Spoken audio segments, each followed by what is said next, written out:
Yeah, spoiler alert. If you haven't seen the film Moon,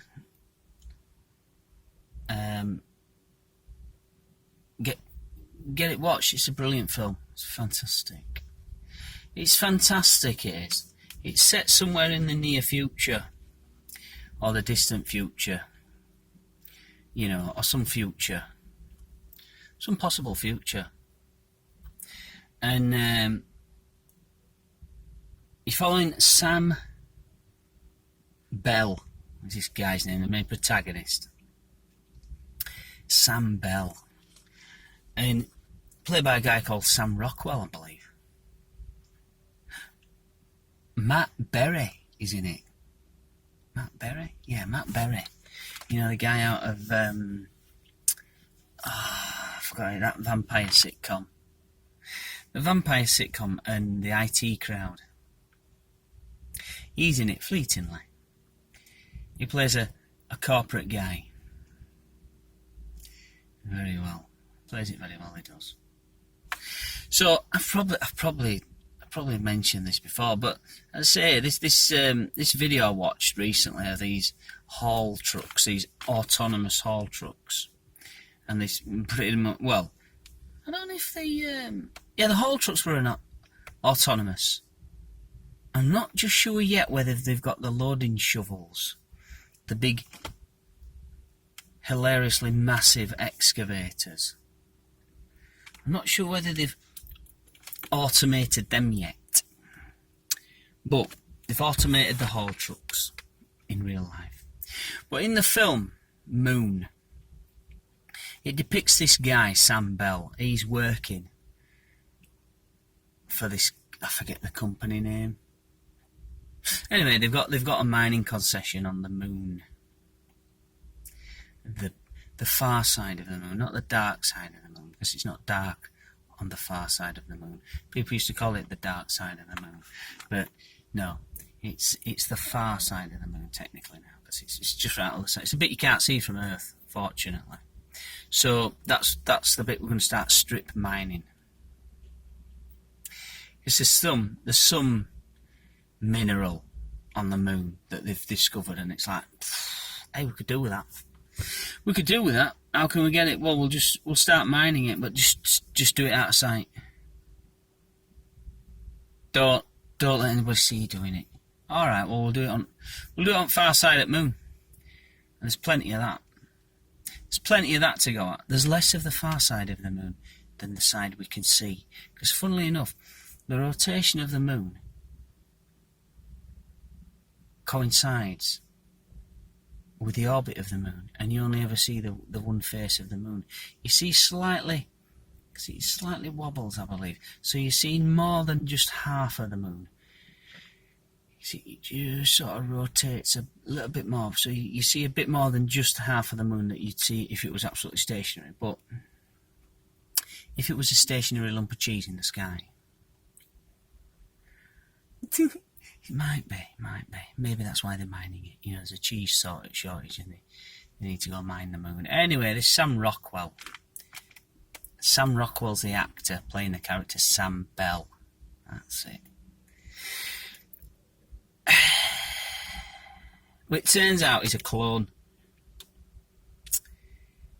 Because even though it's the process is largely automated, they need somebody there just in case. There's a few bits. Oh well, we need to move this bit from here to there, and we need him to go out. We need somebody to do this, and this every now and then. Well, this clone gets a 3-year contract. At the end of his contract, he can go home. Oh, you get to go home. Thanks for your hard work you've put in and all that. It turns out he just gets cremated, and they fire another clone up. Yeah. Well, it's a film looking into to my mind, it's looking into the debate about, what is reality? What's reality? What is the reality? What's actually going on? What's the game behind the game?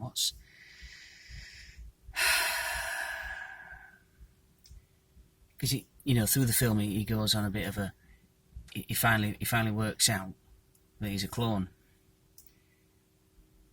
Because I forget the exact chain of events, but how it should work is he comes to the end of his 3 years, he sits in his little transport pod, which turns out to be a cremation pod, and he gets transported back to, he gets cremated. Then the automated process within the facility wakes up another clone. But in the process of cloning isn't wholly accurate, and sometimes they'll get, they'll wake a clone up and it's just it's not working right. It's got mental health issues, for want of a better word, for want of an easier, more palatable description. It's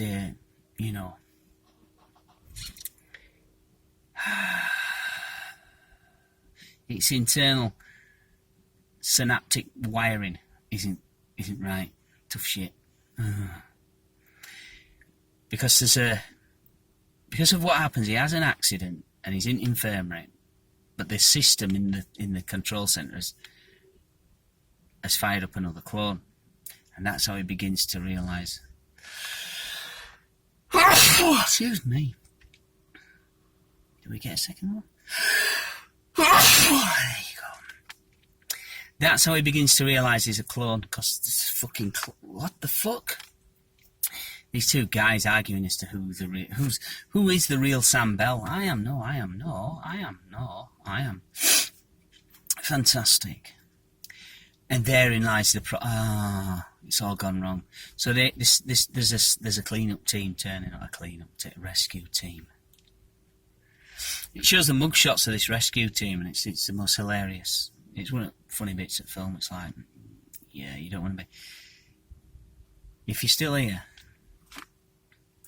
you're still here when rescue boys turn up, well, you won't be here for much longer afterwards. Just have a fucking look at their mugshots and just exercise a bit of fucking nounce. Do you think they are coming here with a mop and bucket and a toolbox and all that to put things right and sit you down and offer you a cup of tea? No, they're a clean-up crew. They're put a fucking stop to this bollocks that's gone wrong fucking quickly. So that introduces into the film a bit of jeopardy.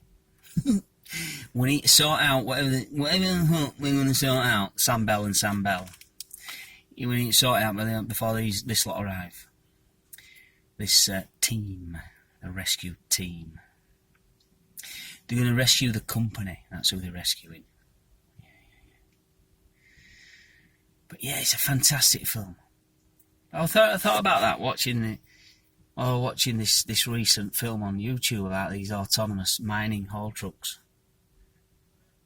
Vast swathes here on Earth, swathes of the planet, a massive mining operation, and there's trucks with a payload of 400 tons driving around. It's machines built and designed to do a job. That job at the moment is just moving some shit from here to there, or from there to back there, or wherever, That's all, that's the job they've been tasked to do, and they're fucking well doing it. Yeah. Welcome to the future.